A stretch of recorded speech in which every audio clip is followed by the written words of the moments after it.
Hello बच्चों, हमने पूर्व में देखा था कि अर्ली चाइल्डहुड एजुकेशन की बिल्डिंग कैसी होनी चाहिए, किस तरह की चीज़ें उसके अंदर होनी चाहिए।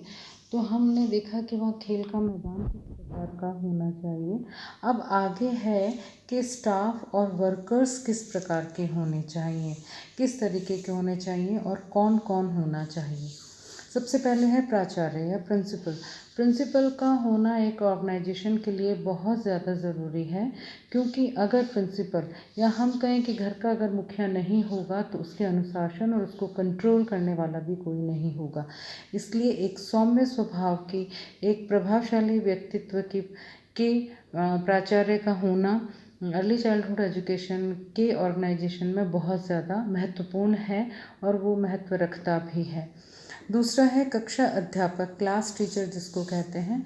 बच्चों को औपचारिक और अनौपचारिक शिक्षा देने के लिए एक क्लास टीचर का होना अत्यंत आवश्यक है, जिसके लिए कि उसका सौम्य व्यवहार, सहनशील और ज़्यादा गुस्सा करने वाली ना हो, इस तरह के टीचर्स जो हैं उनमें होने चाहिए। लेकिन क्लास टीचर का होना इसलिए भी ज़रूरी है कि अगर बार बार हम बच्चों के लिए टीचर्स बदलते रहते हैं तो बच्चे ठीक से अपना आउटपुट दे नहीं पाते, इसलिए एक परमानेंट क्लास टीचर होना बहुत ज़रूरी है। उसके बाद है कर्मचारी, आया या फोर्थ क्लास, इस तरह का भी होना एक बहुत ज़रूरी है, क्योंकि अर्ली चाइल्डहुड एजुकेशन का जो उम्र का जो हाशिया है वो है 2 साल से लेकर 8 साल तक के बच्चे। और ऐसे में बच्चों की बहुत सारी समस्याएं होती हैं जो कि टीचर्स के अलावा एक हेल्पिंग हैंड आया के रूप में या फोर्थ क्लास के रूप में होना चाहिए, जो कि बच्चों को संभाल सके और बच्चों की बेसिक आधारभूत आवश्यकताओं को पूरा कर सके और उनकी किसी भी तरह की आदत को भी कंटिन्यू कर सके और उनकी टॉयलेट ट्रेनिंग्स में भी किसी तरह की कोई समस्या ना आए। उसके बाद है उपकरण, कि किस तरह के ऑर्गेनाइजेशन के अंदर उपकरण होने चाहिए बच्चों के लिए।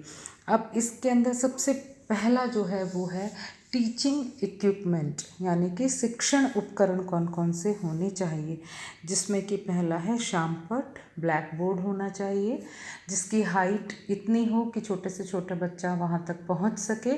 तो एक शामपट होना चाहिए बिल्कुल साफ़ सुथरा, जिस पे कि टीचर आसानी से लिख सके। ऐसी दूसरा है चौक, इस तरह का चौक हो जो कि हाथ पे ना लगे और उड़े भी कम और बच्चों के भी हाथ में आए और बच्चे अपनी मर्ज़ी से ब्लैक बोर्ड पे लिख सकें, तो चौक भी होना बहुत ज़रूरी है। फिर है चार्ट एंड पोस्टर्स, बच्चों की वोकेबलरी बढ़ाने के लिए, बच्चों को जो भी चीज़ें हम वर्बली बोल के बताते हैं उनको फ़ोटो और चित्रों के माध्यम से समझाने के लिए हमारे पास चार्ट और पोस्टर दोनों होने चाहिए। अगर इस तरीके से हम अपनी बात को, किसी भी चीज़ को, जैसे हम उन बच्चों को एरोप्लेन के बारे में बता रहे हैं और अगर एरोप्लेन का चित्र अगर हम उसको दिखाएं तो बच्चा उस चीज़ का, उस बात का उस चीज़ के साथ जल्दी से कोरिलेट कर पाता है और इस तरह से होना बहुत ज़्यादा ज़रूरी है। फिर है पॉइंटर, क्योंकि ब्लैक बोर्ड पे जब हम कोई चीज़ लिख देते हैं तो हमारे या टीचर के हाथ में पॉइंटर होना चाहिए कि वो दूर खड़ा होके भी बच्चे को इशारे से और बच्चे को पर्टिकुलर उस वस्तु, उस चीज़ पे पॉइंट आउट करके बता सके कि ए फॉर एप्पल है या बी फॉर बॉल है। इसके अलावा है टीवी, वीसीआर, टैप रिकॉर्डर, समय समय पर, टाइम टाइम पर टीवी के माध्यम से बच्चों को राइम सिखाना, जिसमें कि ऑडियो विजुअल एड है। उसके अलावा टेप रिकॉर्डर है जिसमें सिर्फ ऑडियो है कि सिर्फ सुन सकते हैं, और उसके वीसीआर है जिसमें कि हम पर्टिकुलर कुछ चीज़ें कंट्रोल वे में उनको दिखा सकते हैं। तो ये उपकरण होने चाहिए। उसके बाद है फलालन बोर्ड व कार्ड। फलालन बोर्ड व कार्ड इसलिए भी बहुत ज़रूरी है और इस हाइट का होना चाहिए बच्चों के लिए कि बच्चे खुद ही उस बोर्ड का इस्तेमाल कर सकें। इस तरह का फलालन बोर्ड उसे कहते हैं जिसके ऊपर की कि बच्चों को कोई भी चीज़ें उन्हीं के हाथ से बनवा के और उसी फलालन बोर्ड के ऊपर चिपकवा देना बच्चों के लिए बहुत ज़्यादा रोमांचकारी होता है। तो ऐसा होना चाहिए। इसी के अंदर उपकरणों की दूसरी फहरिस्त में आता है कि बच्चों के उपकरण कि इक्विपमेंट ऑफ चिल्ड्रंस एंड कि किस तरह के होने चाहिए, जैसे ब्लॉक्स, बच्चों के खेलने के लिए ब्लॉक्स होने चाहिए। जो ये ब्लॉक हैं ये वुडन हो सकते हैं, मेटल के हो सकते हैं, रबर के हो सकते हैं, कपड़ों के हो सकते हैं।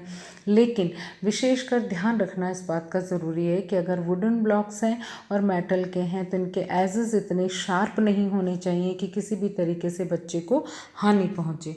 उसके बाद है डॉल हाउस।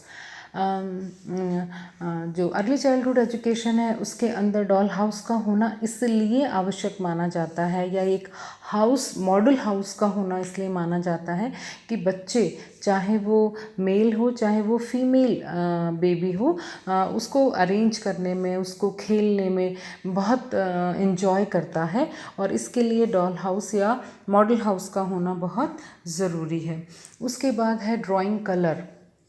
बच्चों को अपनी अभिव्यक्ति करने के लिए ड्राइंग्स के कलर की सख्त आवश्यकता होती है, और इन कलर के लिए बच्चों को जो ड्राइंग कलर हैं वो सबसे ज़्यादा ज़रूरी होते हैं, जिससे कि वो अपनी अभिव्यक्ति करते हैं और बच्चे कलर के माध्यम से बहुत सारी एक्टिविटीज़ करते हैं और उनको सीखते भी हैं।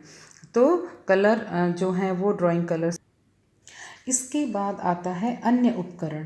कुछ इस तरह के उपकरण भी हैं जो कि बच्चों के लिए होने चाहिए। खिलौने होने चाहिए, स्टफ़ टॉयज़ होने चाहिए, कुछ मूवेबल खिलौने होने चाहिए जो आउटडोर और इंडोर बच्चों के साथ काम में आ सकें। उसके बाद है पूर्वशालीय रिकॉर्ड और रजिस्टर्स। पूर्वशालीय शिक्षा के अंदर जो भी रिकॉर्ड और रजिस्टर्स हैं वो भी होना बहुत ज़रूरी है। इसके अंदर इसको भी हमने कई कैटेगरी में बांट रखा है। इसमें सबसे पहले है शिक्षा संबंधी रिकॉर्ड।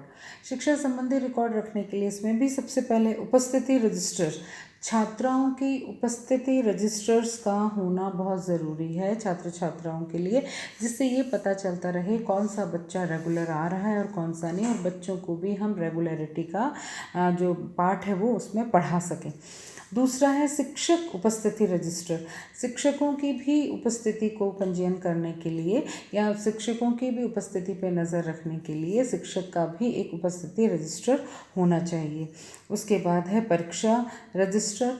ऐसा रजिस्टर जिसके अंदर कि बच्चा एग्ज़ाम अगर दे रहा है या देता है, या हम बच्चों का एग्ज़ाम लेते हैं, तो उसके अंदर वो सारी चीज़ें लिखी हुई हों, रिकॉर्ड हो हमारे पास कि कितने बच्चों ने एग्ज़ाम दिया, कितने बच्चे पास हुए और कितने बच्चे रह गए। फिर है सेवा पुस्तिका। जो सेवा पुस्तिका है वो ख़ास तौर से टीचर्स और वहाँ के कर्मचारी और आयास के लिए होती है कि वो किस तरह की सेवाएं कर रहे हैं, और उनके जो ACRs वगैरह हैं और उनका जो कार्यकाल है, उन सारी चीज़ें उनके बारे में जानकारी हो। दूसरी कैटेगरी आती है, उसके अंदर है आय व्यय संबंधी ब्यौरा रखने का रजिस्टर।